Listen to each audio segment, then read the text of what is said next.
असेल किंवा तिथल्या आजूबाजूच्या काही गावांच्या मधला असेल त्याच्याबद्दल माझा प्रयत्न चाललेला आहे। मित्रांनो, मी खोटं बोलत नाही। मी हे सगळं करत असताना तुम्हाला सगळ्यांना माहिती आहे मी थोडासा कडक असेल, परंतु काम मात्र वाजून घेतो, काम मात्र चोख करतो। त्याच्यामध्ये अनेकांना आपण वेगवेगळ्या ठिकाणी संधी दिली, अनेकांनी त्या संधीचं सोनं केलं।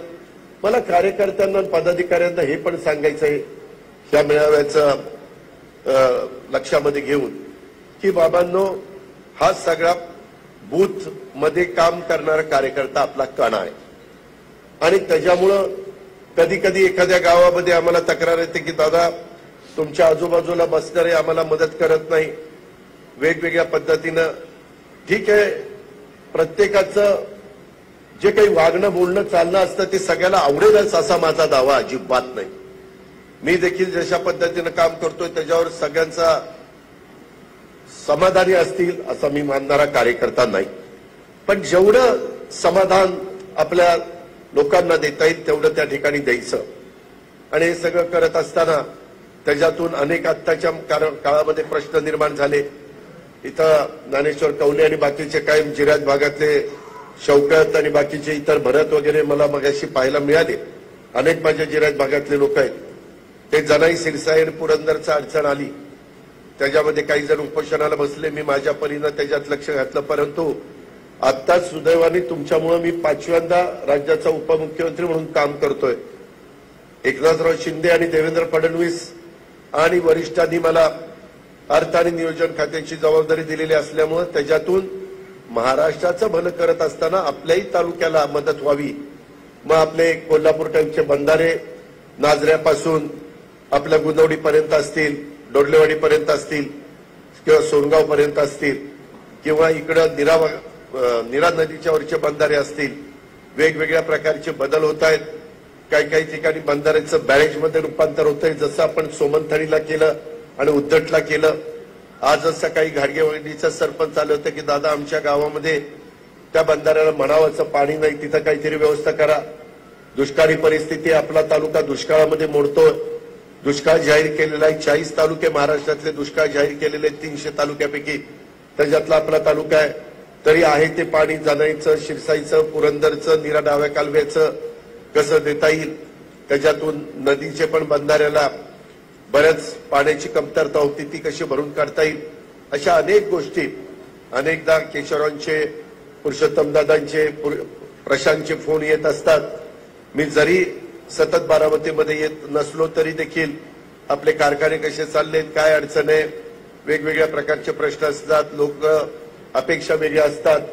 दूध संघ असेल, खरेदी विक्री संघ असेल, मार्केट कमिटी असेल किंवा बारामती बँक असेल, आता बारामती नगरपालिका जिल्हा परिषद पंचायत समिती नाहीये, तिथं पण लवकर निवडणुका व्हाव्यात, परंतु सुप्रीम कोर्टात मॅटर असल्यामुळं तिथला अजून जोपर्यंत निकाल लागत नाही तोपर्यंत आपल्याला निवडणुका घेता येत नाही। त्याच्यावर कार्यकर्त्यांची थोडीशी एक नाराजी आहे की बाबा आम्हाला संधी कशी मिळणार, त्यांच्यामध्ये अस्वस्थता आहे, नाराजी म्हणण्यापेक्षा अस्वस्थता आहे।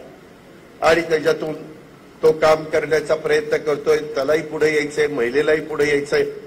ह्या सगळ्या गोष्टी होत असताना मी मगाशी सांगितलं त्या पद्धतीनं आम्ही सगळ्यांनी पत्र दिलं, आम्ही सगळ्यांनी भेटलो, आम्ही सगळे तास 2 तास घरी गेलो, तरी सांगितलं वरिष्ठांनी आता करू करू करू, परंतु काही होईना। शेवटी 2 जुलैला आम्ही सगळ्यांनी तो निर्णय घेतला। त्या निर्णयामध्ये अनेक जण होते, परंतु नंतर काही थोडेसे मागे थांबले। तुम्ही बघा 60-62 आम्ही आमदार सगळे मिळून आहोत, जवळपास 54-64 65 एक आमदार आम्ही आहोत। त्याच्यातले जवळपास 50-52 आमदार एका बाजूला आणि 13-14 आमदार एका बाजूला। तेही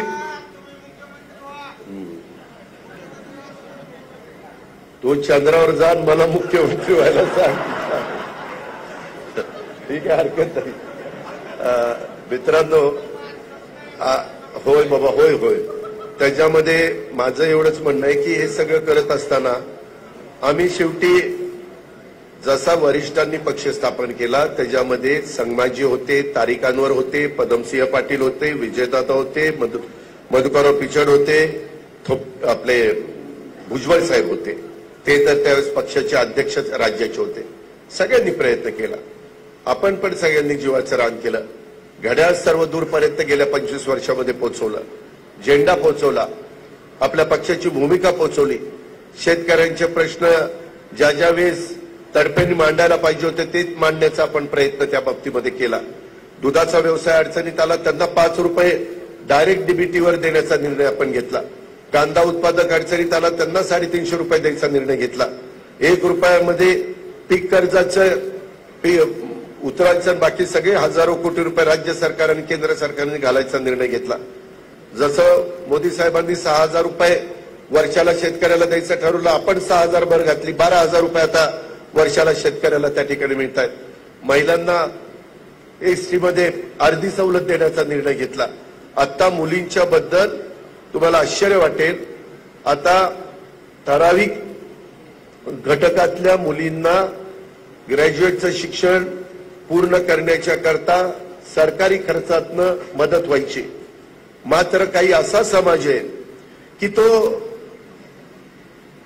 सर्वसाधारणमध्ये मोडत असला तरी त्यांच्यामध्ये पण गरिबी आहे, आणि त्या गरिबाच्या पोटी जन्माला आलेली मुलगी जर असेल आणि तिला 12वीच्या नंतर आई वडिलांना तिला मेडिकलला, इंजिनिअरिंगला, सीएला कुठं तिला जायचंय तिथं जर तिला पैसे नसतील तर आता राज्य सरकारने निर्णय घेतलेला इथून पुढे महाराष्ट्रातल्या 8 लाखापर्यंत उत्पन्न वार्षिक 8 लाखापर्यंत उत्पन्न असणाऱ्या आतमध्ये 8 लाखाच्या आत त्या सगळ्या मुलींना शिक्षण मोफत राज्य सरकारने केलेलं आहे. महिलांनो, 1000 कोटीच्या पेक्षा जास्त खर्च येणार आहे, पण आमची मुलगी शिकली पाहिजे. तिचा दोष नाही, तिनं कुणाच्या पोटी जन्माला यावं. शेवटी गरिबाच्या पोटी जन्माला आलेली असली तर तिच्या बुद्धिमत्तेला, तिच्या गुणवत्तेला आपण मान दिला पाहिजे, सन्मान दिला पाहिजे. अशा प्रकारचा क्रांतिकारी निर्णय आपण त्या ठिकाणी घेतलाय. त्याच्यात मुस्लिम समाजाच्या मुली असतील, बहुजन समाजाच्या मुली असतील, ओबीसी समाजाला 50% होतं, आता त्यांनाही 100% त्याच्यात झालं. माझ्या भटक्या समाजातल्या मुली असतील त्यांनाही त्या ठिकाणी झालं. हे कशा करता करतोय की नवीन पिढी पण चांगल्या प्रकारे दर्जेदार शिक्षण घेता आलं पाहिजे. उद्या कुठल्याही आमच्या मुलीला असं वाटतं का म्हणे मला शिक्षण घ्यायचंय, परंतु तिच्या वडिलांची ऐपत होती म्हणून ती मेडिकलला गेली, माझ्या वडिलांची ऐपत नाही, मी मेरिटमध्ये नाही आले, त्याच्यामुळे मला मेडिकलला जाता येत नाही, असं होऊ नये म्हणून या सगळ्या गोष्टी केलेल्या आहेत. मित्रांनो, रोज मी तुमच्या समोर येऊन काही सांगू शकत नाही, कारण मलाही भरपूर व्याप असतो, ज्याचा उल्लेख मगाशी आधीच्या वक्त्यांनी केला. मला आवड आहे कामाची. मी सकाळपासून उठून लवकर कामाला लागतो, लोकांना वेळ देतो, कामं बघतो, मेळावे घेतो, वेगवेगळ्या भेटीगाठी करतो, सुखदुःखामध्ये त्यांच्या कसं आपल्याला समरस होता येईल ते त्या ठिकाणी करतो. पण हे सगळं करत असताना आम्ही इलेक्शन कमिशन पुढे गेलो की बाबा आम्ही आता भाऊसाहेब इथं हा अध्यक्ष आहे, प्रदीप गारटकर तेव्हाही होता, अजित गव्हाणे तेव्हाही होता, आताही अध्यक्ष आहे. बहुतेक महाराष्ट्रातले अध्यक्ष हे आपल्या बरोबर आले, कारण त्यांनाही समजत होतं की बाबा हे करतायत हे पक्षाच्या भल्याचं करतायत, नवीन पिढीच्या करता करतायत, कामाच्या करता करतायत. आमची बदनामी केली की म्हणले यांच्या इन्क्वायऱ्या चालल्या, त्या इन्क्वायऱ्या थांबवाव्यात म्हणून यांनी असं केलं. आता काय सगळ्यांच्याच इन्क्वायरी चालल्यात? काही तर फार मस्तपैकी बोलतात. माझ्यावर कुठलाही भ्रष्टाचाराचा आरोप नाही. अरे तुम्ही कधी मंत्री झाला नाही तर भ्रष्टाचाराचा आरोप होईल कसा? तुम्ही नुसतं काम हे सगळे करायचे, संघटना हे वाढवायचे, राज्याचा कारभार मी मग त्या ठिकाणी मदत करायचो, आणि त्याच्यामध्ये आम्हाला आमच्यावर काही आरोप नाही. जो काम करतो त्याच्यावरच आरोप होईल ना. जो कामच करत नाही तो बिनचूक असतो, तो कामच करत नाही, कशाला चूक होईल? आता मला कार्यकर्ते सांगतात, दादा रात्री कुणी 10 वाजता चहा प्यायला चहाच्या गाड्यावर जातात. अरे म्हणलं 17 वर्षांनी आत्ता चहा प्यायचं आठवलं का? आता मी तुमच्या गाड्यावर येऊन चहा पीत वेळ घालवणं बरं का बारामती तालुक्याचा, महाराष्ट्राचा, जिल्ह्याचा विकास करण्यात वेळ घालवणं बरं? तुम्ही मला सांगा. आज देखील मळदची एक अडचण होती, 3 कोटी रुपये लागत होते, ती टाकी सगळी लीक होती. मिनिटात अधिकाऱ्याला फोन केला आणि म्हणलं सोमवारी किंवा मंगळवारी 3 कोटी पाठवून दे, काम करून दे. हे जे काही आहे आपल्याला काम करायचंय. मी म्हणून म्हटलं मधी की कोण भावनिक होईल, कोण काय सांगेल, पण त्याच्यातनं चुकीचा अर्थ काढला, म्हणजे त्याच्यातनं धळचाबा केला. पण माझा म्हणण्याचा हेतू तुम्ही लक्षात घ्या की आज आम्ही काम करतोय. तुम्ही जर वरिष्ठांनी सांगितलेल्या व्यक्तीला राष्ट्रीय अध्यक्ष केलं असतं तर मग पक्ष चांगला, आम्ही सगळे चांगलो. आम्ही अध्यक्ष झालो की निवड ही बेकार, त्यांनी पक्ष चोरला. अरे चोरला, निवडणूक आयोगाने आम्हाला मान्यता दिली, काल विधानसभेच्या अध्यक्षांनी आम्हाला मान्यता दिली, आम्ही आमची बाजू मांडली. त्याच्यामध्ये प्रतोद अनिल भाईदास पाटील ज्यांनी व्हीप द्यायचाय तोच आमच्या बरोबर आहे. त्याच्यामध्ये असं का बदनामी करता, असं का चुकीचं सांगता? म्हणजे आम्ही वरिष्ठांच्या पोटी जन्माला आलो असतो तर आम्हाला अध्यक्षपद मिळालं असतं, काही झालं नसतं, पक्ष माझ्या ताब्यातच आला असता. आला असताना हे का तुमच्या सख्या भावाच्या पोटीच मी जन्माला आलो ना. हे जे राजकारण चाललंय हे मी तुम्हाला का सांगतो, हे तुम्ही भावनिक होऊ नका. काही जण म्हणले दादा 15 वर्षात फोन नाही राव, आता आम्हाला फोन येतोय. काय कसं चाललंय, पाणी कसं आहे, कुठलं पाणी, शेतीचं पाणी, पिकाचं पाणी, कसलं पाणी? अरे तुम्हाला अक्षरशः काय काय आम्ही तुमच्या करता केलं आणि तुम्ही आज सगळं विसरून जाताय, हे बरोबर नाही. आणि त्याच्यामुळं मी मगाशी सांगितलं की आज नरेंद्र मोदींना तिसऱ्यांदा देशाचं पंतप्रधान करण्याच्या करता आम्ही सगळ्यांनी महायुती केलेली आहे. त्याच्यामध्ये मी आपल्याला अजून एक गोष्ट सांगतो. राष्ट्रवादी काँग्रेस पक्षाचा अध्यक्ष या नात्याने मी तुमचा आमदार आहे, मी तुमच्या समोर बोलतोय. मी का अधिकारवाणीनं बोलतोय? कारण मी सरकारचा एक हिस्सा आहे. आताही काही कामं दिली मला, मी हनुमान पाटलांच्याकडे दिली. काल मला सावळचे काही लोक भेटायला प्रवीण वगैरे आले होते, त्यांनी मला सांगितलं की दादा इथं जरा ही कामं करायची. ताबडतोब सकाळी अधिकारी पाठवले, म्हणलं ते रस्त्याची मोजमाप करा. फक्त लोकांनी विरोध करू नका, कामं करताच आपण आहे ना. तुम्ही आजूबाजूच्या कोणत्याही तालुक्यामध्ये जावा, आपला दावा आहे बारामती तालुक्यामध्ये जेवढी कामं चाललेली आहेत तेवढी कामं इतर कुठल्या तालुक्यात तेवढी दर्जेदार चाललेली आहेत मला सांगा. आज कुठल्याही भागात तुम्ही नदीकडे जावा, तुम्ही कॅनॉलकडे जावा, तुम्ही कुठल्याही ठिकाणी वेगवेगळ्या प्रकारच्या शाळा असतील, वेगवेगळ्या प्रकारचे पाण्याचे प्रश्न असतील. तुम्हाला मी सांगतो आपल्या इथं बारामतीमध्ये आता 704 कोटीची महाराष्ट्र जीवन प्राधिकरणाची कामं चालली, 704 कोटीची. आणि त्याच्यात ग्रामीणमध्ये, शहरातलं तर वेगळंच, ते काहीतरी 200 कोटी काहीतरीच आहे, जवळपास 300 कोटीच्या दरम्यान. म्हणजे आज ही करोडो रुपयाची कामं आज बारामती सुरक्षित आपल्याला वाटते. मी अधिकाऱ्यांना सांगतो की बाबा कुणाचाही मुलायजा ठेवू नका, प्रत्येकाला ही बारामती आपली आहे आणि भेदभाव न करता सगळ्यांना मदत झाली पाहिजे. आणि हे सगळं आपण करतोय. मी का राष्ट्रवादी काँग्रेस पक्षाचा उमेदवार खासदारकीचा उभा करणार आहे? कारण थांब जरा दमानी आधी महायुतीमध्ये कुठल्या कुठल्या जागा आपल्याला मिळत आहेत ते बघू दे ना. ती जागा मिळाली तर मी करणारच आहे, सतीशराव काळजी करू नका. तर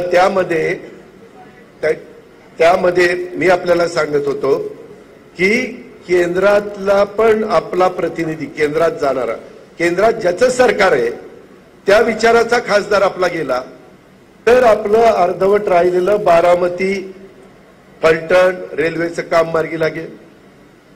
अजून आपली बरीचशी माझं पुणे नाशिक जे रेल्वेचं काम आहे ते आपलं त्या ठिकाणी मार्गी लागेल. केंद्रातल्या प्रचंड मोठ्या मोठ्या योजना असतील ते आपल्याला आणता येतील.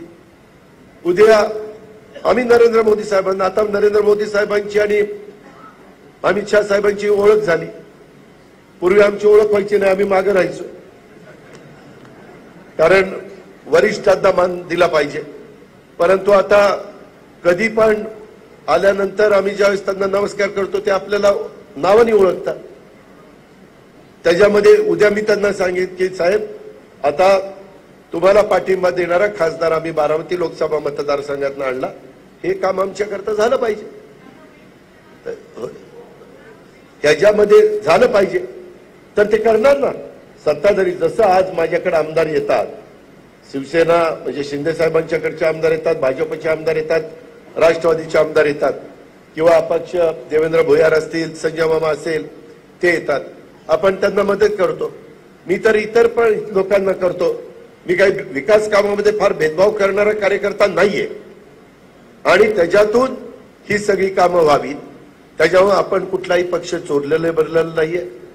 आपण ज्या पक्षात पूर्वीपासून होतो तोच, कालही आम्ही राष्ट्रवादीत होतो, आजही आम्ही राष्ट्रवादीत आहोत आणि उद्याही आम्ही राष्ट्रवादीतच राहणार आहोत. त्याच्यामुळं कारण नसताना काहीतरी एक भावनिक मुद्दा करण्याचा प्रयत्न करतात किंवा हे असं झालं तसं झालं, असं नाही. आपल्याला आपल्या बारामतीचा विकासच करायचा आहे, आपल्या जिल्ह्याचा विकास करायचा आहे, महाराष्ट्राचा विकास करायचा आहे. आपल्याला जगामध्ये भारताचा नावलौकिक वाढवायचा आहे. त्याच्यामध्ये जसं आज जगामध्ये आपली 5 नंबरला अर्थव्यवस्था आलेली आहे, ती पहिल्या 3 मध्ये आपल्याला आणायची. 2028 साली आपल्याला $5 ट्रिलियन पर्यंत जायचंय. त्यावेळेस महाराष्ट्राला $1 ट्रिलियन पर्यंत आपल्याला आणायचंय. मोठे मोठे गुंतवणूक उद्योजक, परदेशी गुंतवणूक, परराज्यातली गुंतवणूक हे होण्याच्या करता जे इन्फ्रास्ट्रक्चर असेल ते इन्फ्रास्ट्रक्चर आपल्याला इंदापूर, दौंड, बारामती, पुरंदर ह्या सगळ्या भागामध्ये, भोरवेल्ला, मुळशी या भागामध्ये निर्माण करायचंय. आणि तेवढी आपली क्षमता आहे, तेवढी आपली ताकद आहे, तेवढं आपला आवाका आहे. तेवढं वरवर आपण राजकारण करत नाही, नुसत्या सेल्फी काढत आपण फिरत नाही. आपण त्याच्या संदर्भामध्ये कामच करून त्या बाबतीमध्ये दाखवतो. आज जी काही कामं चालली, मी तर नेहमी तुम्हाला म्हणत असतो, कधी काही कामं आपली रेंगाळलीत काही अडचणीमुळं, जसं जुन्या भाजी मंडईचं काम रेंगाळलं, परंतु आता त्याला गती आलेली आहे. वेगवेगळ्या प्रकारची वेगवेगळी कामं आहेत. आता काहींना बाईट घेतात, आपल्यातले काही कार्यकर्ते बाईट द्यायला घाबरतात. तर परवा मी एक बाईट बघितली, काळूराम चौधरी आहे ना, त्याची बाईट घेतली. आता काळूराम चौधरीचे हयात मला विरोध करण्यातच गेली की नाही. त्यानं सांगितलं अजित पवारच्या बरोबर कॉन्ट्रॅक्टर असतात, मलई खाणारे असतात. आता ही काही मलई खाणारी आहे, ही माझी नाहीये. आणि मी सकाळी तिथं जाताना ज्या साईटवर जाईल, उद्या आता हे जगण्यांचं कार्यालय, उद्याच्याला हे कार्यालयाचं बांधकाम जो कॉन्ट्रॅक्टर करणार, मी अधिकाऱ्यांना सांगणार ना त्याला हजर ठेवा तिथं. नाही तर मी अधिकाऱ्यांना बोलून काय उपयोग आहे. त्यांनी पण ऐकलं पाहिजे अजित पवारांचं काय म्हणणं आहे. जे काही कॅनॉनचे काम बघताना जो कॉन्ट्रॅक्टर आहे तो तिथं पाहिजे. काही जण म्हणतात अजित पवारला कॉन्ट्रॅक्टर लागतात. अरे काम करून घ्यायला कॉन्ट्रॅक्टर लागतात, दुसऱ्या कुठल्या गोष्टीला कॉन्ट्रॅक्टर लागत नाही. दुसऱ्या गोष्टीला कॉन्ट्रॅक्टर ज्याला लागतात ते डायरेक्ट कॉन्ट्रॅक्टरला घरी बोलवतात आणि फिक्सिंग करून टाकतात. मी तर लोकांच्या समोर त्या कॉन्ट्रॅक्टरला देतो आणि काम करून घेतो. मी आज देखील रिमांड होमच्या इथं, तुम्ही अधिकाऱ्यांना विचारा, ते काम माझं खराब मला दिसलं, मी म्हटलं अजिबात नाही, मी अधिकाऱ्याचं ऐकणार नाही आणि कॉन्ट्रॅक्टरचं ऐकणार नाही, ह्याला काय यादीमध्ये टाकेल. आपण काम झालं पाहिजे. उद्या तुम्हालाही फिरत असताना, पाहत असताना एक आवडलं पाहिजे की खरंच काम हे केलेलं आहे, जीव ओतून काम केलंय, ती आपली भूमिका आहे. याही गोष्टीचा विचार आपण सर्व सहकारी मित्रांनी केला पाहिजे. आणि माझं तुम्हाला सांगणं आहे की मनात कोणताही संभ्रम हा अजिबात तुमच्या ठिकाणी राहता कामा नये. त्यामध्ये अजून पण काहींना नाही ही एकच होतील राव, हे आपल्यालाच बनवत आहेत का काय कुणाला माहिती, तसं काही नाही. आता क्लिअर आम्ही सांगून पण ऐकलं जात नाही. मी बारामतीकरांना दुसरं एक सांगतो, आता घरातले वरिष्ठ ते एकमेव आहेत, दुसरे आमचे आहेत परंतु ते पुण्यात असतात. त्याच्यामुळं मी आणि माझा परिवार सोडला तर कदाचित बाकीचे सगळे माझ्या विरोधामध्ये प्रचार करतील. एक मिनिट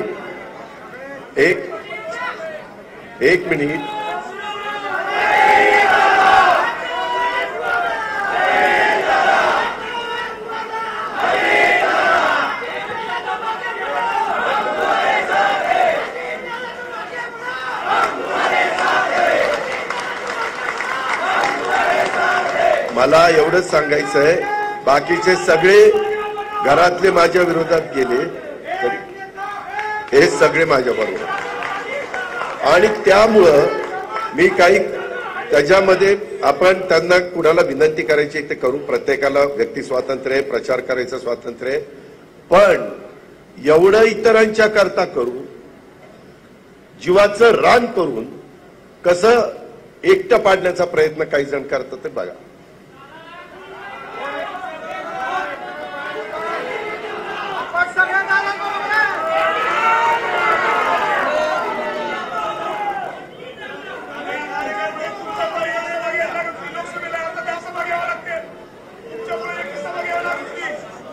आता अरे थांब ना बाबा, आता मला सांगायचंय की अवघ्या काही दिवसात मित्रांनो, अवघ्या काही दिवसामध्ये लोकसभेची निवडणूक जाहीर होईल. माझा अंदाज आहे साधारण मार्चच्या पहिल्या आठवड्यामध्ये ती निवड म्हणजे आचारसंहिता लागू डिक्लेअर केली जाईल. मी 2 मार्चला पुणे विभागाचा नमो रोजगार मेळावा हा 5 जिल्ह्याचा बारामतीमध्ये ठेवलेला आहे. तर सकाळी 9 ते संध्याकाळपर्यंत तो मेळावा चालणार आहे. त्याच्यामध्ये अनेक वेगवेगळ्या कंपन्या, त्या कंपन्यामध्ये आपल्या मुलांना मुलींना पश्चिम महाराष्ट्रातल्या कसं तिथं काम मिळेल हा आपला तिथं प्रयत्न आहे. आणि त्याच्यात माझ्या तालुक्यांनी कुठं मागं राहू नये, इंदापूर तालुक्यांनी कुठं मागं राहू नये, दौंड तालुक्यांनी कुठं मागं राहू नये, फलटण असेल तिकडं पुरंदर असेल, ह्या सगळ्यांनी त्याच्यामध्ये आम्ही अख्ख्या महाराष्ट्रात 6 ठिकाणी तशा प्रकारचे विभागीय मेळावे घेतोय. मी उशीर होतोय म्हणून मी 2 तारखेला आपल्या इथं तो घेतलेला आहे आणि त्याला 5-5 कोटी रुपये राज्य सरकारने बजेटमध्ये तरतूद केलेली आहे.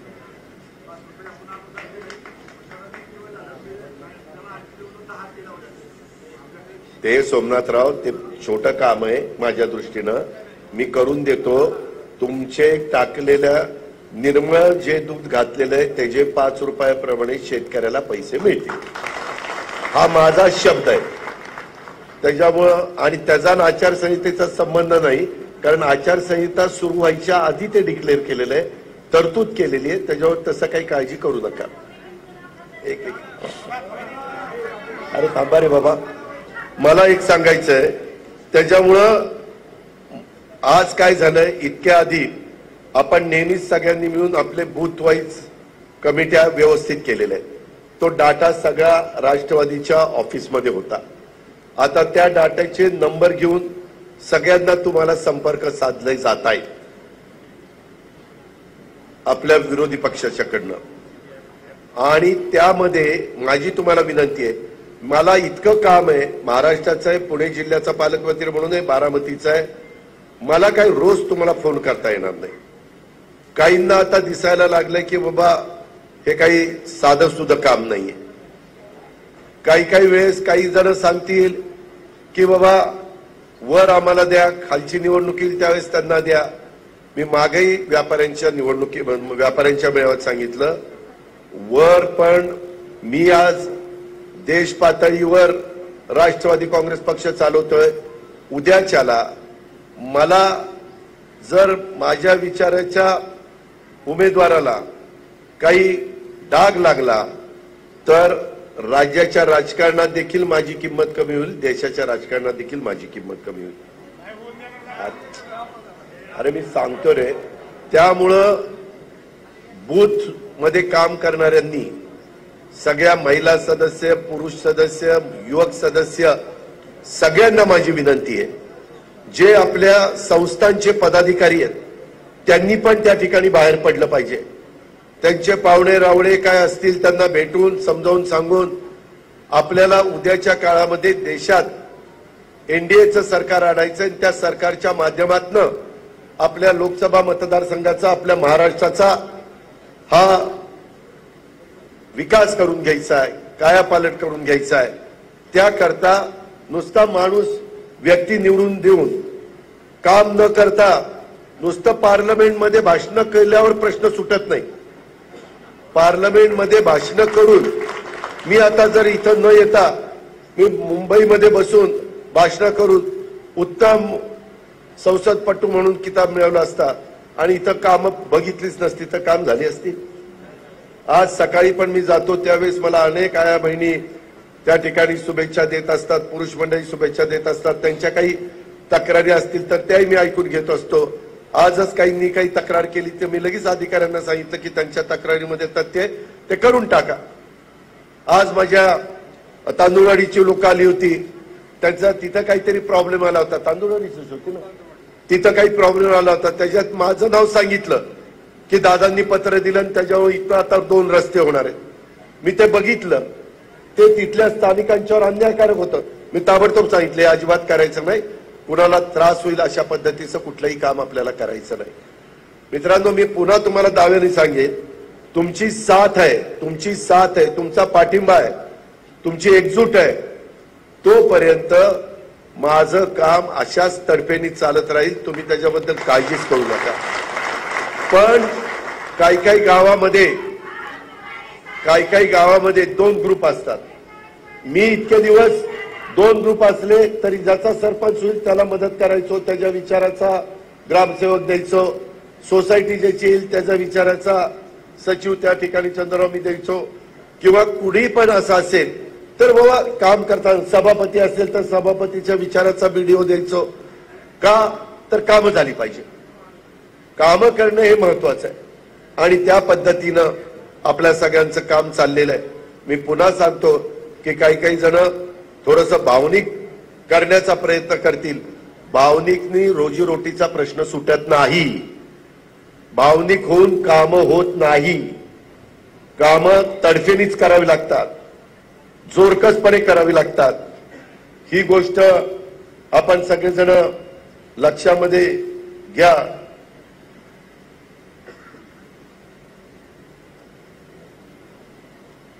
त्याच्यामध्ये अनेक ब्रिजेसचे पण कामं चाललीत, अनेक कामं चालली, तुम्ही सगळेजण बघताय. आणि उद्याच्याला वोटर अकाउंट झाल्यावर साधारण जुलैमध्ये मी बहुतेक बजेट मांडेन. त्यावेळेस पण बजेटमध्ये आपल्या जिल्ह्याला चांगल्या पद्धतीनं महाराष्ट्राला देत असताना इथंही निधी देण्याचं काम करीन, जिल्ह्यालाही तालुक्याला. मित्रांनो, डीपीसी तुम्हाला आश्चर्य वाटेल, तुम्ही मला पहिला आमदार केलं त्यावेळेस आपली डीपीसी होती 40 कोटीची. अख्ख्या जिल्ह्याचं बजेट होतं 40 कोटी. प्रदीप गारटकर, आताच्या काळामध्ये आमची डीपीसीचा आकडा गेलाय 1260 कोटी. 1260 कोटी. म्हणजे जिथं जिथं आपल्याला वेगवेगळ्या प्रकारची विकासाची कामं करण्याच्या करता निधी देता येईल ते निधी देण्याचं आता 25-15चं पण लवकरच मी करतोय. माझी एवढीच तुम्हाला विनंती, कामं दर्जेदार झाली पाहिजे. तुम्हालाही समाधान वाटलं पाहिजे की नाही हे काम आपण सरपंच असताना, आपण उपसरपंच असताना झालं, काम चांगलं झालंय. अशा पद्धतीनं तुमचा सगळ्यांचा प्रयत्न असला पाहिजे. मी मगाशी तुम्हाला सांगितलं की बूथचा मेळावा घेण्यामागचं कारण की ही निवडणूक आपल्यासाठी अत्यंत महत्वाची अशा प्रकारची निवडणूक आहे.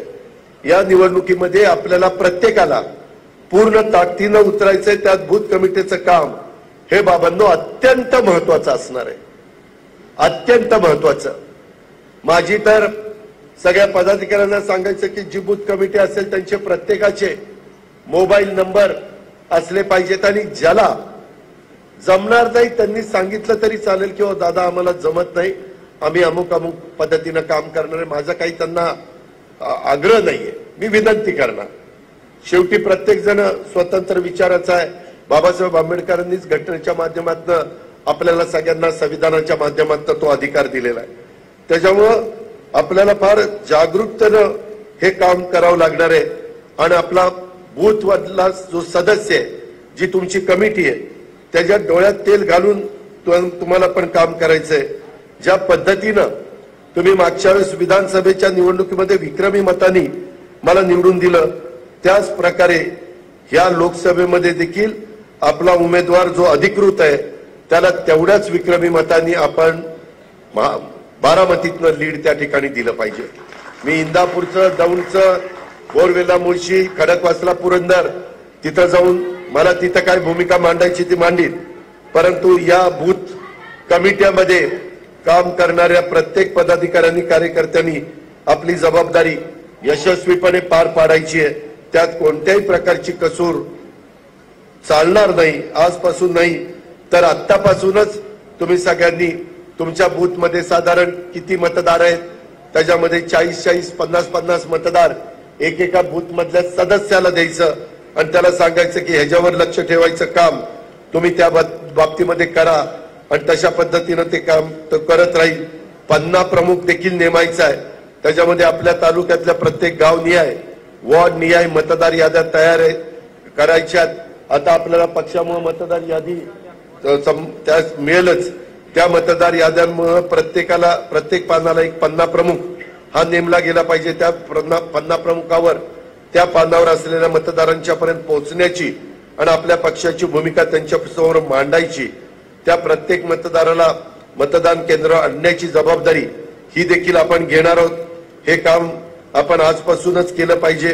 कुठल्याही पद्धतीनं गाफील राहू नका अशी माझी विनंती आहे। प्रत्येक मतदाराच्या पर्यंत पोहोचण्याचं काम तुम्ही सगळ्यांनी करा। हे करत असताना घटक पक्ष आपल्या बरोबर आहे। भाजप हा आपला घटक पक्ष आहे। शिवसेना शिंदे साहेबांची हा आपला घटक पक्ष आहे। आरपीआय आठवले साहेबांचा हा आपला घटक पक्ष आहे। त्याच्यामुळं वेगवेगळ्या ठिकाणी अजून निवडणुकीपर्यंत जाहीर होईपर्यंत इतर पण काही राजकीय पक्ष एनडीए मध्ये आले तर त्याची माहिती मी तुम्हाला दिलच। पण ह्या सगळ्या घटक पक्षांना देखील आपल्याला विश्वासात घ्यायचंय।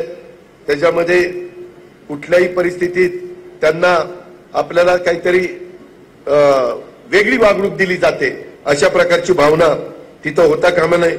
जे बूथ प्रमुख आहेत जे 50 प्रमुख आहेत त्यांनी सर्वांनी आपापल्या घरातल्यांशी आणि आपल्या नातेवाईकांशी आपल्या मित्रमंडळींशी सुद्धा सतत बोलत राहिलं पाहिजे। त्यांच्यापर्यंत पक्षाची भूमिका आपला उमेदवार पोहोचवतो का काय ते पाहिलं पाहिजे। उमेदवार लोकसभेचा प्रत्येक ठिकाणी जाऊ शकत नाही। मी 91 साली तुमचा खासदारकीचा उमेदवार होतो त्यावेळेस मला 3-4 दिवस एकेका मतदारसंघात द्यावे लागलेले होते। ती पण दुर्दैवाने राजूजींचं दुःखद निधन झाल्यामुळं मला 1 महिना जास्त मिळाला, नाहीतर ते फार कमी दिवस मिळत असतात। त्याच्यावर कमीत कमी दिवसात आम्ही उमेदवाराच्या वतीने आलोय अशा प्रकारची भावना ही तुम्ही मतदाराला सांगितली पाहिजे। आणि तुम्ही बेलाशक सांगा की माग जे खासदार निवडून गेलेले आहेत आतापर्यंत 3-4 वेळेला त्यापेक्षा यावेळेसचा निवडून जाणारा खासदार हा तुमची विकासाची कामं जास्त करेल।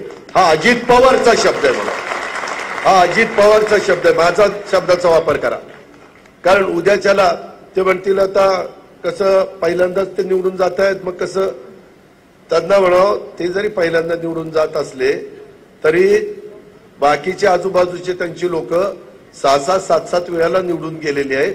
त्याच्यावर काही काळजी करू नका अशा पद्धतीनं बेलाशक सांगा। कुणी त्याच्यामध्ये आणखीन काही वेगळं विचारण्याचा प्रयत्न केला, काही जण सोशल मीडियावर पण वेगळी त्याच्यामध्ये हे टाकतात, पोस्ट टाकतात आणि तशा प्रकारची पोस्ट आली पण आपले पण लोक जरा भावनिक होतात। तसं होऊन देऊ नका। आपल्यामध्ये राष्ट्रवादी काँग्रेस पक्ष हा केवळ एक पक्ष नाहीये तर तो एक विचार आहे। महाराष्ट्राच्या समृद्धीचा, देशाच्या परिवर्तनाचा, महत्वाचं म्हणजे तुमच्या आमच्या सर्वांच्या अभिमानाचा आणि स्वाभिमानाचा विचार करणारा पक्ष आहे। घड्याळ तेच वेळ नवी हे मात्र आपण कदापि विसरता कामा नये।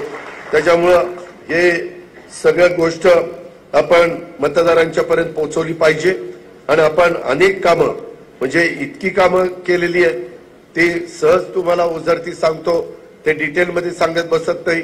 रस्त्यांची कामं मोठ्या प्रमाणात चाललीत, पालखी मार्गाचं काम आपलं मोठ्या प्रमाणात चाललेलं आहे। त्याच्यामध्ये पोलीस विभागाची सुप्याला माळेगावला पोलीस ठाण्यांच्या इमारती कशा आपण बांधल्यात, तिथं तारा टॉकीज मध्ये 200 पोलिसांची राहण्याची व्यवस्था कशी आपण केलेली आहे। ट्रॅफिकचा पण एक व्यवस्था नीट होण्याच्या करता तिथंही आपण 350 कॅमेरे बसवण्याचं काम आता सीसीटीव्ही कॅमेरे हातामध्ये घेणार आहोत। बाबूजी नाईक वाड्याचं सुशोभीकरणाचं काम आपलं अंतिम टप्प्यामध्ये, करा नदीचं सुशोभीकरणाचं काम 60% झालेलं आहे, 40% आता मेढेपर्यंत असं चाललेलं आहे. नीरा डाव्या कालव्याचं सुशोभीकरण केलेलं आहे. 3 हत्ती चौकात सिटी सेंटर हा डेव्हलप करायचं काम आपलं चाललेलं आहे. कनेरीला वन उद्यान आणि शिवसृष्टी ह्याचंही काम आपलं चाललेलं आहे. बारामतीच्या नवीन बस स्थानकाचा मगाशीच तुम्ही उल्लेख केला. बारामती फलटण रेल्वे मार्गाला पण जवळपास आम्ही 1100 कोटी रुपये भूसंपादनाच्या करता दिलेले आहेत. म्हणजे संत तुकाराम महाराज पालखी मार्ग आणि बारामती फलटण रेल्वे मार्ग ह्याचं काम चालू असताना भूसंपादनाला 1100 कोटी. मित्रांनो, या 1100 कोटीला इन्कम टॅक्स नाही, हे फार महत्वाचं आहे. त्याच्यावर ते पैसे अतिशय चांगल्या पद्धतीनं आपण गुंतवा, तुमच्या पुढच्या पिढीच्या करता देखील ठेवा. शासकीय मेडिकल कॉलेजच्या बद्दल काल का परवाच कॅबिनेट होती. मी तुमच्या करता एक नर्सिंग पण कॉलेज मंजूर केलंय, म्हणजे नर्सेस तयार करण्याचं, नर्सेस शिकवण्याचं. म्हणजे आपल्याकडे होतच, परंतु अजून एक, कारण नर्सेसची संख्या आता मोठ्या प्रमाणावर डिमांड होतीये, तेही काम आपण केलेलं आहे. त्याच्यामध्ये आयुर्वेदिक कॉलेजचं काम मोठं चालू आहे. मला वाटतं आयुर्वेदिक कॉलेज केशवराव तुमच्याकडे भरतंय, बाळासाहेब असतानाच त्यांनी तिकडची जागा दिलेली आहे. त्याही पद्धतीचं काम चाललेलं आहे. जिरायत भागाचा पाणी प्रश्न सोडवण्याच्या करता देखील हे सगळे जिरायत भागातलं शिष्टमंडळ आलं होतं आणि त्यांनी बघितली की मी मीटिंग कशी केली. अक्षरशः तिथल्या तिथं एक एक गोष्टी, हे असं, हे काम तुमचं, हे अशा पद्धतीनं इतक्या झटपट आपण निर्णय घेतले. त्याच्यामध्ये आता इथनं पुढं आपण जनाई शिरसाईचं सोलर पॅनलच पुरुषोत्तम दादा आता बसवतोय. त्याच्यावर ते बसवल्यावर मग मी मात्र सोमेश्वरला विनंती करणार आहे की आता लाईट बिल नाहीये, तर त्याचं नियोजन काय होतं, पाटबंधारे खात्याला नियोजन माणसं कमी असल्यामुळे नीट करता येत नाही. तर आपली यंत्रणा आहे, तुमच्याही कार्यक्षेत्रामध्ये पुरंदर आहे, तुमच्याही कार्यक्षेत्रामध्ये आमच्या पुरंदर उपसा सिंचन योजनेचं सगळं कार्यक्षेत्र आहे. त्यामुळं तिथं आपण तशा पद्धतीनं करू. आणि मग मी केशवराव वगैरेंशी बोलून जनाईचं आणि सिरसाईचं काय करायचं ते त्या ठिकाणी ठरवीन. समजा जनाईची जबाबदारी किंवा माळेगाव कारखान्याने घेतली, लाईट बिल नाही, फक्त नियोजन, पाणी वगैरे व्यवस्थित ते करायचं, तर मग वीर धवलला सांगून दौंड कारखान्याला आपण शिरसाईची व्यवस्था करायला सांगू. म्हणजे मागं काय झालं, मी कबूल केलं होतं, जिरायत भागामध्ये काही जिरायत भागातल्या लोकांना आठवत असेल, पण लाईट बिलच एवढं आल्यावर ते जरा थोडेसे म्हणले की दादा हे आम्हाला जरा भुर्दंड आहे. मग माझ्याही लक्षात आलं, खरं तर ह्या लोकांनी मागणी करायच्या आधीच मी ठरवलेलं होतं की यंदाच्या वर्षी आपण काही ट्रायल बेसवर उपसा सिंचन योजना ह्या सोलर पॅनलवर त्या ठिकाणी घ्यायच्या, सोलर एनर्जीवर घ्यायच्या, आणि त्या पद्धतीनं आपण करतोय. आणि पुढे ते झालं तर तुम्हालाही थोडं बहुत ऊसाचं क्षेत्र वाढेल आणि ह्यांचंही भलं होईल. ह्याही पद्धतीचं ऐका, ह्याच्यामध्ये हा जिंती आणि कोराळेखुर्दचा पूल, हा मला बारामतीमध्ये पुलांची संख्या वाढल्यामुळं तो फलटणच्या हद्दीमध्ये, म्हणजे सातारा अधीक्षक अभियंत्याच्या अंडर रामराजेने आम्ही टाकलेला आहे. तर मी त्यांना सांगितलं की आता सगळ्यांचं ऐकत न बघता भौगोलिक दृष्ट्या, नीट ऐकाय, भौगोलिक दृष्ट्या जे योग्य असेल, म्हणजे जिंतीवरून इकडं आपल्याकडे येताना तो सरळ पण असं वेडावाकडा पण झाला नाही पाहिजे, अशा पद्धतीनं त्यांना करायला सांगितलं. मी अधीक्षक अभियंता पण इथं होते, त्यांनी पण तिकडच्या अधीक्षक अभियंत्याशी बोलले आणि सुदैवाने चीफ इंजिनियर दोन्हीचा एकच आहे, अतुल चव्हाण आपला आणि तिकडचा. मी अतुलला पण सांगितलं की अतुल, ह्याच्यामध्ये दोन ग्रुप इथं करा करतायत, ते ह्याच्यातच आपला वेळ चाललेला आहे. आणि तिथं तर आपल्या फलटण बारामतीकरांना अतिशय, जसं लाट्याचा पूल आपण चांगला केला तशा पद्धतीने ह्याही पुलाची गरज आहे. तर हे मी सांगितलेलं आहे. इतर पण आज आता खूप निवेदन आली, त्याच्यातल्या काही निवेदनांचं मी निपटारा केलेला आहे, जे इथल्या इथं होण्यासारखी आहेत ती, आणि काहीचं मात्र मी मुंबईला किंवा पुण्याला त्या बाबतीमध्ये घेऊन जातोय. मी आपल्याला दुसरं एक सांगतोय की मी आतापर्यंत जेवढ्या बारामतीतनं निवडणुका लढवलेल्या आहेत राजकारणात आल्यानंतर त्या प्रत्येक निवडणुकी कधीच माझ्या एकट्याची निवडणूक झाली नाही. अनेकदा मी फॉर्म भरून जायचो आणि शेवटच्या सभेला यायचो तुम्ही सगळेजण काम करायचा. माझ्या असंख्य जीवाभावाच्या कार्यकर्त्यांच्या खांद्यावर ही निवडणूक तुम्ही केली आणि आज मला या पदापर्यंत तुम्ही पोहोचवलेला आहे. त्यामुळे आज मी जो काही आहे तो तुम्हा सर्व जीवाभावाच्या कार्यकर्त्यांच्यामुळे आहे आणि त्याच्यामुळं तुम्ही काम केलंय त्या कामामुळे मी आज उपमुख्यमंत्री पदापर्यंत पोहोचलेलो आहे आणि राज्यात सर्वाधिक मताधिक्याने निवडून आलोय. उद्या मलाही सभागृहामध्ये जाताना अक्षरशः माझे आता कॉलरच नाहीये पण कॉलर एकदम ताट आपले असते की बाबा माझा बारामतीकर माझ्या पाठीशी किती मजबूतीने उभा आहे माझी. आणि त्याच्यामुळे ही निवडणूक कधी माझी एकट्याची झाली नाही, ती कार्यकर्त्यांनी स्वतःची केली आणि जीव तोडून काम केलं. त्याच पद्धतीनं आपल्याला याही वेळेस काम करायचंय आणि मला जाणीव आहे तुम्ही मला कुठेही अंतर त्या ठिकाणी देणार नाही. त्याच्यामध्ये उमेदवार कोण असेल हे लवकरच तुम्हाला काही दिवसात कळेल, परंतु जो कोणी उमेदवार असेल तो उमेदवार म्हणजे मी व्यापारी मेळाव्यात पण सांगितलं तो उमेदवार हा अजित पवारच उमेदवार आहे समजून तुम्ही त्या ठिकाणी प्रत्येकाने ते काम केलं पाहिजे. कारण मला आता संपूर्ण राज्यात फिरावं लागणार आहे. मी वेळ देईन परंतु आपल्या ज्या जागा आहेत तिथंही मला वेळ द्यावा लागणार आहे. ज्या जागा महायुतीच्या मध्ये राष्ट्रवादी काँग्रेस पक्षाला वाटून येतील आणि त्याच्यामुळं माझे तिकडेही दौरे चालतील. आता मी उद्या रायगडला आहे, परवा नव्या मुंबईत आहे, 13 शिवनेरीला आहे, त्याच्यानंतर 20 तारखेला एक दिवसाचं अधिवेशन या आरक्षणाच्या संदर्भामध्ये कायदा करण्याच्या करता आपण बोलवलेलं आहे. ते 20 तारखेला आहे. तो कायदा त्याच्यामध्ये केला जाईल आणि बरेच दिवसाच्या मागे पहिल्यांदा दिलं होतं ते टिकलं नाही, दुसऱ्यांदा दिलं टिकलं नाही म्हणून ते मागास आयोगाने कालच अहवाल नाही आज सकाळी मला मुख्यमंत्र्यांचा फोन आला होता पण मी म्हणलं आज आता मी मेळावा वगैरे घेतलेला आहे. पुन्हा बातम्या वेगळ्याच चालतात. दादा निघून गेले, दादा नॉट रिचेबल. तर म्हणलं साहेब नुसता तो अहवाल तुम्हाला ते सादर करणार आहेत मागास आयोग तर तेवढा तुम्ही घ्या आणि नंतर आम्ही आल्यानंतर आपण चर्चा करून बाकीचे जे काही कुठल्याही समाजाला नाराज न करता आपल्याला सगळ्यांना घेऊन पुढे जायचंय आणि त्या पद्धतीनं आपण सगळेजण करतोय. मी या निमित्तानं स्पष्टपणे तुम्हाला सांगू इच्छितो की निवडणुका हा विषय आपल्याला तसं बघितलं तर नवा नाहीये. अनेक लोकसभा विधानसभेच्या निवडणुका आपण लढवलेल्या आहेत. आपलं बारामतीचं निवडणुकीचं मॉडेल हे तसं बघितलं तर राज्यभर वेगवेगळ्या पद्धतीनं इतर लोक अवलंबतात.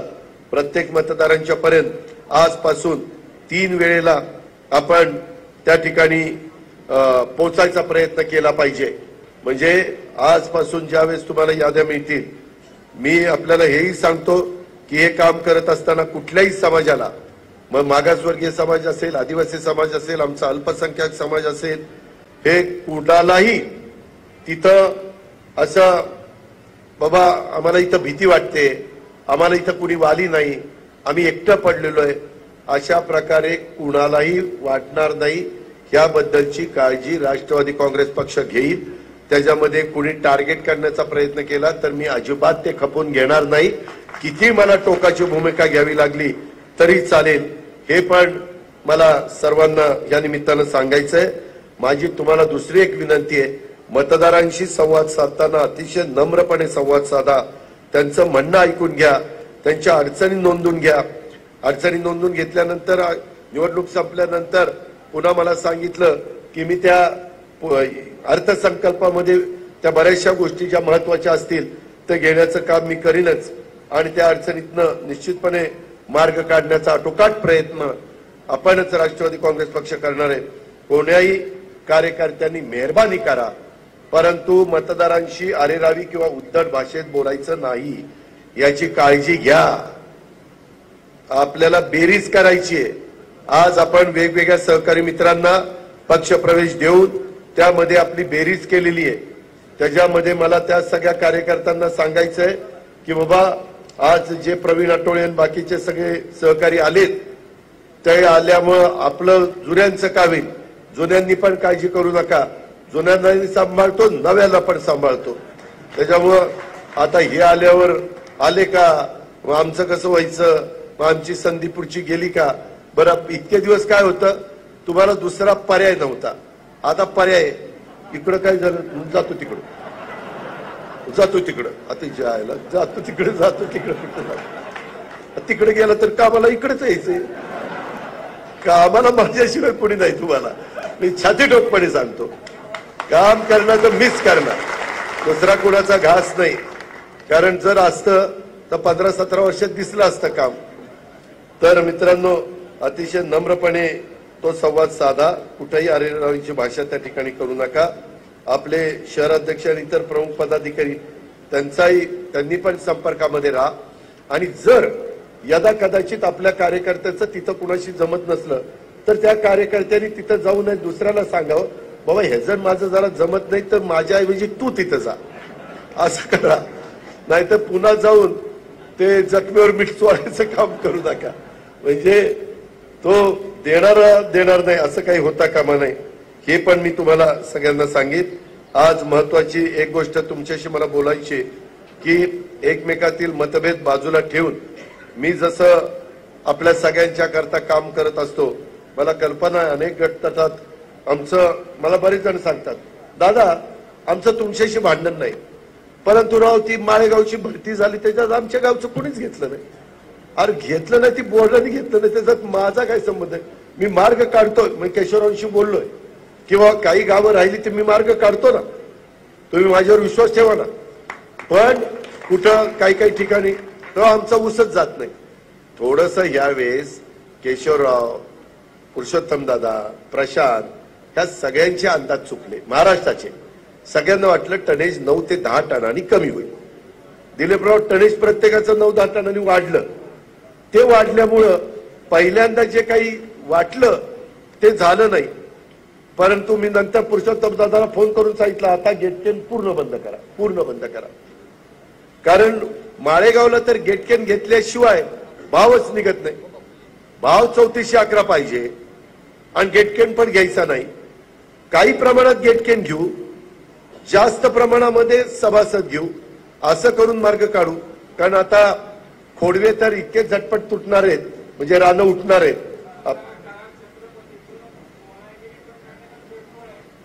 काय अरे बाबा, या बोर्डाला कळलं नाही की माजी डायरेक्टर वैजनाथ गावडेंचा सल्ला घ्यायला पाहिजे होता. तो सल्ला घेतला असता तर टोळ्या गेल्या नसत्या तिकडे. मग तेच सांगतोय ना, मी तेच म्हणतोय. आता मी त्यांचा आता निवडणूक लागल्यावर काय करायचं ते करतो, तू काळजी करू नको.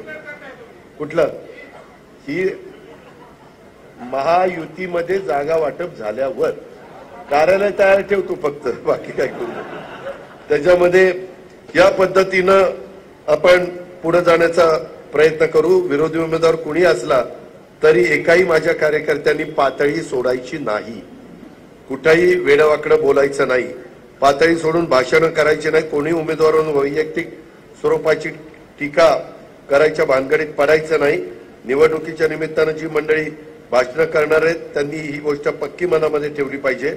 आपल्या एखाद्या वाक्यानी, आपल्या एखाद्या शब्दानी आपला उमेदवाराला कसली अडचण निर्माण होणार नाही. नेहमीप्रमाणे आपण केलेला विकास आणि पुढील 5 वर्षाच्या करता करत असणारा विकास. एक मात्र सांगा की कुणी काही म्हणा, पुढच्या वेळेस एनडीएच भारतामध्ये येणार आहे. पंतप्रधान नरेंद्र मोदी साहेबच होणार आहेत, हे त्रिवार सत्य आहे. ज्या पद्धतीने श्रीरामाचं मंदिर झालं, इतर वेगवेगळ्या वंदे भारत झाली, विमानतळ झाली, नॅशनल हायवे झाले, पालखी मार्ग झाले, या सगळ्या गोष्टी आज भारत सरकारच्या मुळे झालेल्या आहेत. आम्ही पाठपुरावा केला, परंतु शेवटी पैसा तर तिकडनं आला. आजपासून निवडणुकीचा निकाल लागेपर्यंत सर्व पदाधिकाऱ्यांनी त्या बाबतीमध्ये बारामती सोडून कुठं जायचं नाही. आणि मला पुन्हा माळेगाव कारखाना, सोमेश्वर कारखाना, छत्रपती कारखाना, दूध संघ बारामती, मार्केट कमिटी बारामती, खरेदी विक्री संघ बारामती, बारामती बँक, बारामती देखरेख संघ, माजी नगरसेवक, माजी नगरसेविका, माजी पदाधिकारी, या सगळ्यांनी मिळून हे काम करायचंय. त्याच्यामध्ये हा करतोय, मला कुठं बोलवलंय, हे काही तुमच्या माझं घरचं लग्न नाही, हे आपलं प्रत्येकाचं काम आहे आणि त्यामुळं प्रत्येक कार्यकर्त्यांनी तिथं वेळ दिला पाहिजे. कुठली अडचण असेल मला तुम्ही सांगा. मी इथं नसताना हनुमंत पाटलाला सांगा. हनुमंत पाटील पूर्वी हे होते, मामलेदार होते, आता प्रांत झालेत, म्हणजे डेप्युटी कलेक्टर, त्यांचं प्रमोशन झालंय. त्यांनाही बारामतीतल्या मग गोष्टी माहिती आहेत. मग ते माझ्या कानावर त्या ठिकाणी घालतील. परंतु परस्परातील मतभेदांची चर्चा, फोनवर गप्पा, एकमेकांच्या विषयी पारावर बसून लूज टॉक करणं, ह्या सगळ्या गोष्टी बंद झाल्या पाहिजे. काही म्हणतील दादा मी सहज गमतीनं बोललो. गंमत नको.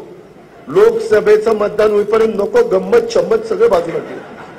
नाहीतर दादा त्याचं काढायला मी असं बोललो. अरे त्याचं काढायचं मी बघील, तू कशाला काढतोय हे. नाहीतर फार पळवाटा असतात. नाही दादा मी असं का बोललो, त्याच्या मनात काय ती काढून घ्यायचा प्रयत्न केला. ती नक्की काय करणार आहे, ते नक्की काय करणार आहे ते आपण बघू. तुम्ही मात्र व्यवस्थितपणे काम करा असं मला या निमित्तानं तुम्हाला सगळ्यांना सांगायचंय. आणि एक मात्र गोष्ट महत्वाची आहे की निवडणुकीनंतर ज्या समित्या जेथे जेथे नियुक्ती करायची वेळ येईल त्यावेळेस बूथ वाईज कार्यकर्त्यांनी पण कशा पद्धतीनं काम केलंय, काय केलंय. आता मागं तरी थोडस मला वरिष्ठांच्या कानावर काही गोष्टी घालाव्या लागायच्या. आता आपणच वरिष्ठ, आता कोणाची काम, त्याच्यावर आपण घेतो निर्णय फायनल. त्याच्यामध्ये लोकशाही पद्धतीने मी सगळ्यांशी चर्चा करीन. आता काल पण राज्यसभेच्या जागा ठरवताना आम्ही सगळ्यांशी चर्चा केली. आज ती एक चांगली बातमी आहे. साईच्या साई जागा बिनविरोध निवडून आल्या, कारण ज्यांनी एक 7वा फॉर्म भरला होता त्याचा फॉर्मच बाद झाला. त्याच्यामुळं 6 जागा निवडून आल्या. 3 भाजपच्या, एक आपली, एक सेनेची आणि एक काँग्रेसची. अशा पद्धतीनं तिथलाही निकाल लागलेला आहे. त्याच्यामध्ये राज्यात कोणत्याही लोकप्रतिनिधीनं केली नसतील इतकी विकास कामं आपण आपल्या बारामतीमध्ये करण्याचा प्रयत्न केला. अर्थात सगळी कामं झाली हा माझा दावा नाही. राहिलेली पण कामं आपणच करणार आहोत. ही कामं केलेलीच खरी हीच आपली शक्ती आहे. आणि त्यामुळं नकारात्मक बोलण्यापेक्षा आपण केलेली कामं हीच त्यांच्या समोर ठेवण्याचा प्रयत्न करा. मी आता पुरवणी मागण्याच्या निमित्तानं पण हे परवा जनाई सिरसाईचे पण पैसे वगैरे त्याच्यामध्ये टाकतोय. तिथंही मी काही लोकांना बसवलेलं आहे आणि तिथंही चांगल्या पद्धतीने. मला मात्र हा पुरुषोत्तम दादा त्याच्यात तुमची एक मदत पाहिजे आणि केशवराव तुमची पण. हे जरा जनाई सिरसाईची कामं करताना मला काहींनी सांगितलं की मधी पुरंदरला सोमेश्वर कारखान्याचे काही इंजिनियर घेतले तर ते खूप चांगलं काम केलं. मला जिरायत भागातली पण लोक सांगू दादा ते इरिगेशन किंवा कॉन्ट्रॅक्ट कोणाला मिळतं त्याच्यापेक्षा ह्यांचं काम चांगलं आहे. तर तशा पद्धतीनं आपण जरा त्या दोन्ही ठिकाणी कामं. आणि हनुमंतराव तुम्ही पण लक्षात ठेवा, शेवटी तिथं दोन्ही तिन्ही ठिकाणी अधिकारी आपलेच आहेत. त्यांना सांगायचं दादांच्या सक्त सूचना आहे आणि काम बेस्ट मधली बेस्ट जो इलेक्ट्रिक मोटार कंपनी असेल ती मोटार घेऊ. बेस्ट मधलं बेस्ट पंप जे आता नवीन कमी विजेमध्ये जास्त पाणी फेकणारे पंप मार्केटमध्ये आलेले त्या प्रकारे आपण सगळं त्या बाबतीमध्ये करू. आणि त्यात केशवराव तुम्ही पण थोडस जनाईच्या बद्दल मला सहकार्य करा. मी शिरसाईच्या बद्दल पण तुम्ही जरा लक्ष द्या. मी विरदावलला पण सांगण्याचा प्रयत्न करू. परंतु शेवटी तालुका आपला आहे आणि त्याच्यामुळं काही पाणी आपलं दौंडला जातं नाही असं नाही. पण ह्या पद्धतीनं आपण पुढे जाण्याचं काम करू असं मला आपल्याला आवर्जून सांगायचंय. इतर पण वेगवेगळ्या प्रकारच्या गोष्टी आहेत. त्याच्यामध्ये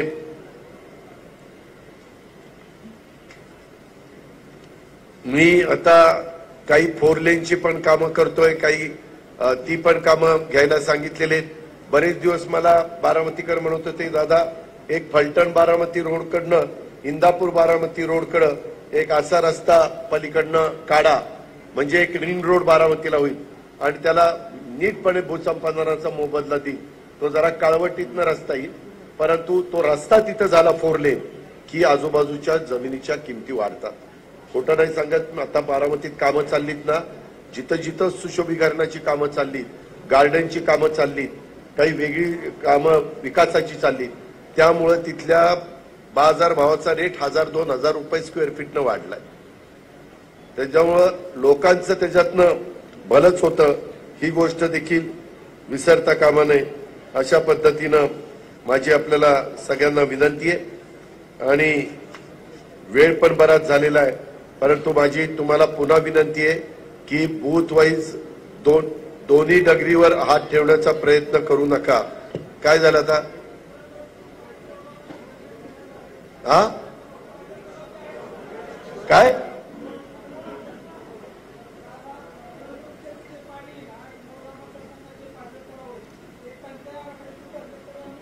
हो चाललंय साहेब आपल्यामध्ये. त्या सगळ्या काय झालंय, वरसगाव, पानशेत, खडकवासला, टेमघर, पुण्यालाही पाणी कमी असल्यामुळे पावसाळा सुरू होईपर्यंत त्यांनाही पाणी ठेवायचंय आणि इकडेही पाणी द्यायचं, अशी जरा ओढाताण चाललेली आहे. कारण तिथनं काही लाख लोक तिथं राहत आहेत, आपली पण महत्वाची लोक आहेत. अशा पद्धतीनं माझं नियोजन चाललेलं आहे. काय अक्षर तर काही वाचताच नव्हतं.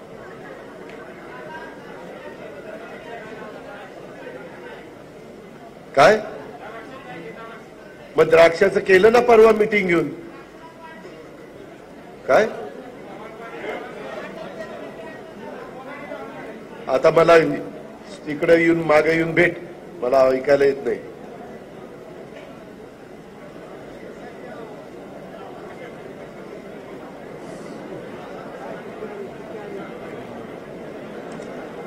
आपण सगळ्या गोष्टी केलेल्या आहेत, पुढे काय करावं तो त्यांचा अधिकार आहे. तर ह्या पद्धतीनं बूथ समित्यांनी आणि दुसरं बूथ कमिट्या करताना त्या मतदान केंद्रावर जो वेगवेगळा समाज आहे त्या सगळ्या समाजातला घटक मेंबर पाहिजे.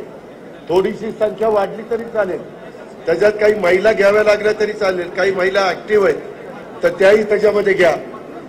50 प्रमुख त्याच्याही बाबतीमध्ये या पद्धतीनं आपण करूया. माझी आपल्याला विनंती आहे की मधून अधून मी तुमच्याशी संपर्क साधण्याचा प्रयत्न करेन. कामं तर होतच राहतील, परंतु ही निवडणूक आपल्या दृष्टीने फार महत्वाची आहे. त्याच्यामध्ये कोणत्याही प्रकारे यश राष्ट्रवादी काँग्रेस पक्षाला मिळालं पाहिजे अशा प्रकारची विनंती करतो आणि आपण मोठ्या संख्येने इथं आल्याबद्दल आपलं मनापासून स्वागत करतो आणि आपली रजा घेतो. जय हिंद, जय महाराष्ट्र.